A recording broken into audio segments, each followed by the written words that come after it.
ولقد آتيناك سبعا من المثاني والقرآن العظيم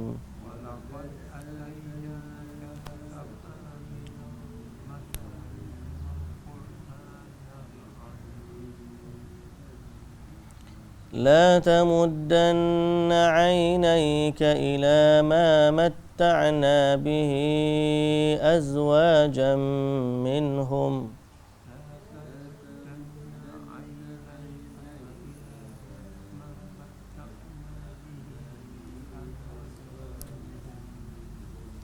ولا تحزن عليهم واخفض جناحك للمؤمنين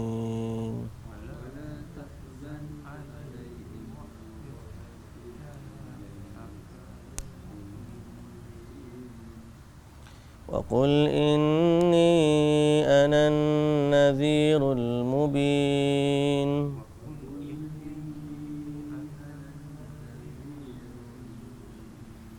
كما أنزلنا على المقتسمين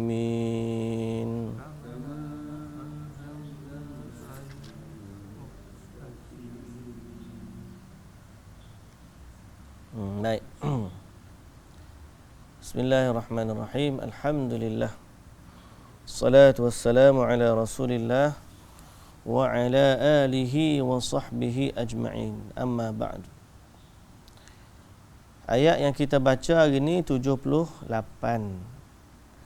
Cerita tentang kaum Nabi Syuaib, iaitulah Ashabul Aikah. Aikah ni nama tempat dia. Penduduk Aikah tu adalah penduduk Madian, itulah Nabi Syuaib. Dan kezaliman mereka Allah Ta'ala sebut wa in kana ashabul aikati la zalimin. Penduduk kampung Aikah itu adalah orang yang berbuat zalim. Apa kezaliman mereka? Kezaliman mereka, mereka tak beriman kepada Allah. Kemudian mereka juga menipu timbangan.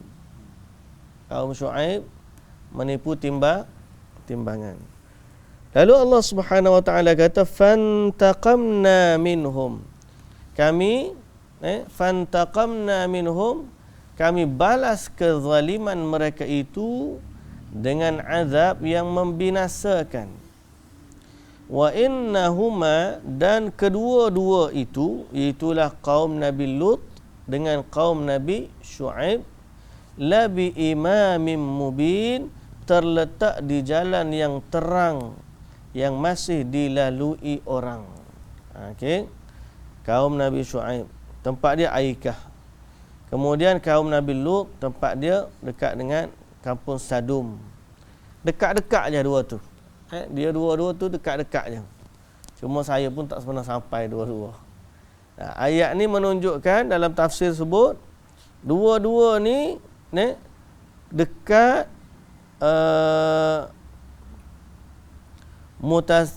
musamataini lahum fil makan.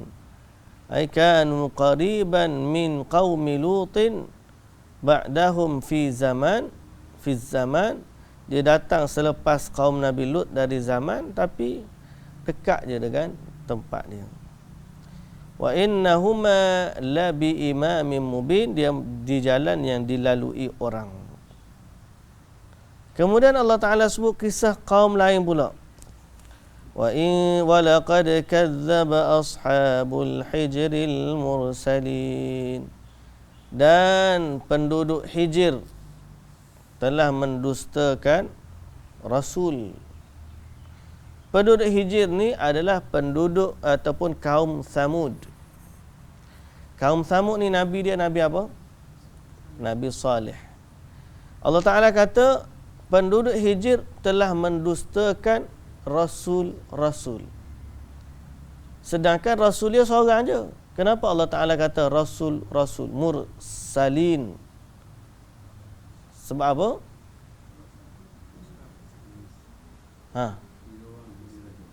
Apa dia?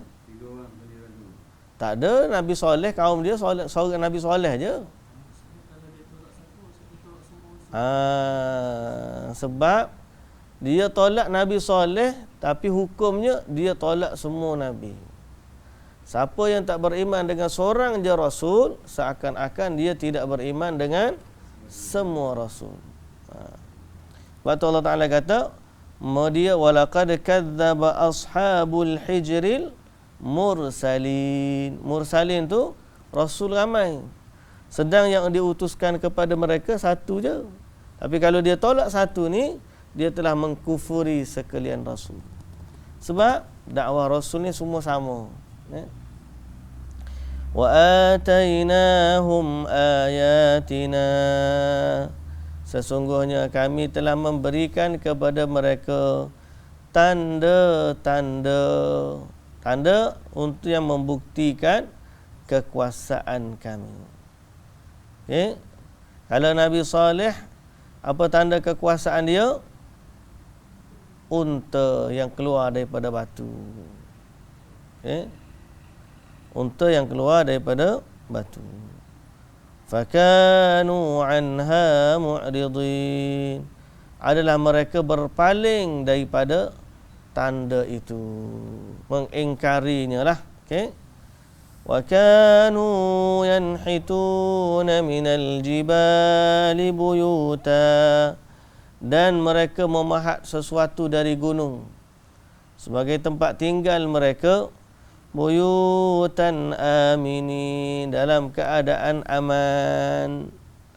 Jadi tengah-tengah pahat batu terbelah bukit. Terbelah bukit, keluarlah unta. Keluar unta daripada bukit ni memang mukjizat lah. Mana ada keluar unta dia. Mukjizat ni sesuatu yang mustahil orang lain buat. Itu nama mukjizat. Kalau ahli sihir boleh buat, itu bukan mukjizat lagi. Batu Kahar Al-Kazzab. Ingat tak Kahar Al-Kazzab? Kita panggil Kahar Al-Kazzab. Haji sini kenal Kahar Al-Kazzab. Orang ngaku jadi Rasul Melayu tu. Kahar. Kena tangkap lagi sekali. Bila kita tanya pengikut dia, bukan kita lah. Bila orang tanya pengikut dia yang mempertahankan Kahar, macam mana awak boleh percaya Kahar ni Rasul? Apa wahyu yang dia dapat? Dia kata Kahar sebut dia dapat surah Yasin. Surah Yasin tu turun dekat dia. Surah Yasin tu turun dekat dia. Mana bukti dia? Wa innaka laminal mursalin. Innaka laminal mursalin. Innaka laminal mursalin. Yasin wal Qur'anil Hakim. Innaka laminal mursalin. Innaka dalam bahasa Arab sesungguhnya ka tu kamu. Dia faham ka tu Kahar. Innaka laminal mursalin, sesungguhnya Kahar daripada Rasul. Mengarut tu kan. Orang percaya. Orang kata macam mana boleh percaya Kahar ni Rasul? Apa wahyu? Surah Yasin dia kata. Mana bukti? Itulah. Lepas tu bila orang tanya, apa mukjizat dia? Ramai je orang boleh mengaku. Apa mukjizat Rasul ni, datang mukjizat? Dia kata Kahar ni kalau hujan turun, dia jalan dalam hujan tak basah. Dia jalan tak basah. Jadi benda-benda macam ni nak kata mukjizat tak boleh. Mukjizat ni mesti sesuatu yang orang lain tak boleh buat. Hatta ahli sihir pun tak boleh buat. Baru nama mukjizat, dia luar biasa daripada biasa. Fir'aun dah kumpulkan ahli sihir nak lawan Nabi Musa. Ahli sihir pun kalah. Pasal apa? Orang tak boleh buat mukjizat ni. Kalau setakat hujan tak basah, saya pakai payung pun tak basah. Kan? Kalau setakat tak basah, ahli sihir boleh tak basah, tak ada masalah. Tapi kalau awan tu ikut belakang Nabi, awan tu ikut. Ni ahli sihir pun tak boleh buat. Nampak tak? Jadi bila antara benda ajaib, mukjizat ni, pahat bukit keluar unta. Memang orang tak mampu nak buat. Tak ada orang boleh buat. Pahat batu keluar unta.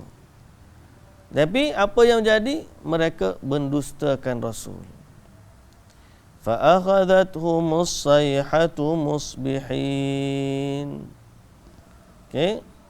Maka mereka dibinasakan oleh letusan suara yang menggempakan pada waktu pagi. Pada waktu pagi. Tu setelah daripada dia bunuh unta tu. Dah tak beriman dengan Nabi Saleh, unta mukjizat pun dia bunuh. Maka Allah murka kepada mereka, lalu Allah binasakan mereka. Mereka dibinasakan oleh letusan suara yang menggempakan pada waktu pagi, subuh tu pagi. Okey. Fama aghna anhum ma kanu yaksibun. Tidaklah boleh menyelamatkan mereka, boleh menolong mereka apa yang mereka usahakan itu. Jadi gunung-gunung mereka tak boleh menyelamatkan mereka. Nak sembunyi dalam gunung pun tak boleh. Sembunyi dalam gunung pun suara tu dapat membinasakan mereka. Mati bergelimpangan. Mati bergelimpangan, tak tinggal seorang pun daripada azab. Baik. Dan kita dalam hadis ni, dalam tafsir disebut Nabi SAW pesan kat kita, tempat-tempat macam ni kalau kita lalu jangan lama-lama. Walaupun kita lalu tu dalam perjalanan, tapi jangan santai-santai. Dalam hadis yang diriwayatkan oleh Imam Ahmad, Nabi SAW pernah pergi kepada Biwadil Hijr. Ashabul Hijr ni, kaum Samud ni, Nabi nak pergi ke Tabuk. Nabi lalu dekat dengan kaum ni. Nabi lalu dekat tempat ni. Bila Nabi lalu, Nabi masa tu nak pergi ke Tabuk. Nak pergi ke Tabuk, dia kena lalu dekat dengan perkampungan Nabi Saleh ni. Sekarang ni dikenali dengan Madain Saleh. Madain Saleh. Jadi bila sampai situ, Nabi cepat-cepat. Nabi tunduk kepala dia dan Nabi cepatkan tunggangan dia. Nabi kata, la tadkhulu buyutal qaumil mu'adzabin illa an takunu bakin. Jangan kamu masuk rumah atau negeri orang yang diazab kecuali kamu dalam keadaan menangis. Fa illam tabku, kalau kamu tak menangis pun buat-buatlah menangis. Khasyata an yusibakum ma asabahum, kerana bimbang apa yang menimpa mereka akan menimpa kamu. Jadi pergi tempat azab kena lari-lari ataupun jangan pergilah menangis. Tunjuk kita ni insaf. Ni orang kita pergi ke piramid pun, duk bergambar cik, kemain. Duk joget-joget pun ada nak atas sungai Nil tu. Padahal Firaun tu yang dilaknat oleh Allah Subhanahu wa taala. Gimana lagi? Pergi laut mati, happy ambil gambar. Padahal situ tempat dia azab. Tempat-tempat yang dilaknat ni memang patut kita gerun lah. Memang patut kita gerun lah. Yang tak boleh lama-lama tu. Patut tak boleh lama-lama. Nabi cepat-cepat pergi. Saya dulu bibit piramid. Kita patut pergi tu untuk ambil iktibar lah. Untuk ambil iktibar. Kalau nak lama pun untuk kajian kita duk menangis itu tak apa. Untuk tahu sejarah dia, tapi kena ada keinsafan lah. Ni duk seronok je tak tahu ni. Gimana lagi tempat kena azab? Macam-macam. Okey. Orang kita ni hati tu patut jadi sedih. Saya pergi dah dekat Madain Soleh dulu. Dulu bila kita kata Syekh, aku nak pergi ke Madain Soleh, dia marah. Hai, buat apa nak pergi jalan sana tu? Tempat orang kena azab tu. Kata Syekh nak pergi tengok tempat, ambil iktibar. Jadi kita pergi tu tak ada lah kata nak happy-happy. Tapi kita nak ambil iktibar, ambil gambar juga, cek ambil gambar, tapi tahu dah gambar tu duk mana lah ni, tak ada dengan kawan saya. Orang Arab Batam pun dia tak ambil kisah. Dia tak ambil kisah. Ataupun dia tak ada belajar. Cuma sekarang ni Arab Saudi sekarang ni dia dah buka sebagai tempat pelancongan. Itu agak timbul masalah sikit lah. Orang pergi tu ni siap bawa dengan kuat konsert lagi dekat dengan ular tu, dipanggil ular. Ular ni dia jadi macam, sebab dia tempat dia cantik. Dia tempat dia ada bukit kena pahat kan. Kalau kita kata bukit-bukit macam kalau Amerika dia apa Grand Canyon kan panggil. Kan? Dia ada tempat bukit-bukit, orang tengok cantik. Jadi dekat ular ni, dekat Tabuk ni kawasan agak sejuk. Dia bukan kawasan yang pada pasir macam ni tak. Memang dekat dengan Madain Soleh tu kawasan yang agak berpasir, padang pasir, tapi bukit-bukit yang cuaca dia tidak panas sangat lah. Dalam Saudi lagi Tabuk ni ada salji dalam Saudi. Tabuk ni ada salji. Dengan musim sejuk ada salji. Nyai main-main. Jadi tempat jadi seronok lah. Bila dia buat 20-30 Vision 2030, dia nak merancakkan ekonomi Arab Saudi. Jadi antaranya dia buka tempat tu untuk pelancongan. Kalau nak pergi melancong untuk ambil iktibar, okeylah, tak ada masalah. Tapi iyalah, mungkin pihak kerajaan dia tengok sudut ekonominya. Tapi ada orang yang memang dia suka untuk berhibur, jadi dia jadikan tempat tu jadi berhibur. Wallahu a'lam lah. Kita minta Allah selamatkan tanah suci Mekah dan Madinah daripada apa-apa kejahatan yang musuh-musuh dia nak. Jadi waktu saya nak pergi tu, Syekh kata, tak payah pergilah. Apa nak pergi? Tempat orang kena azab tu. Kita nak pergi tengok je. Kita pun pergi naik kereta biasa je. Kapal kereta pun lekat dalam pasir tu. Kata mati kita sini. Bawa air tak bawa. Kita tak pernah pergi. Di situ padang pasir. Dapat dia tepi jalan utama, tapi nak pergi dia kena masuk jalan pasir. Kita pula situ bukan dia masa tu bukan tempat pelancongan. Dia tandalah ni kawasan bersejarah, tapi tidak dibuka untuk orang ramai lah. Kita kena minta permit nak masuk dia. Jadi kita pun pergilah minta permit nak masuk, dapat. Situ tak adalah kedai-kedai air ke apa nak jual macam pak kita kan, mestilah ada. Dia tak ada orang jual air apa, kita masuk dengan kereta, kita tak bawa air minum. Orang lain bawa 4x4, kita masuk dengan kereta. Masa tu Hyundai Sonata lama tu. Lama lagi Hyundai Sonata, lama lagi pada yang depan ni. Masuk jalan seronok lagi, lekat kereta dalam pasir. Tempat tak ada orang. Orang tak ada, kita duk masuk. Mungkin tak ada, tu bukan tempat pelancongan. Air tak ada, kereta lekat, bantuan tak ada. Ya Allahu Akbar. Mati kita sini, mati tempat bala ni naya kita ni. Korek dengan tangan ni, korek dengan ambil batu sikit, korek jalan nak masuk.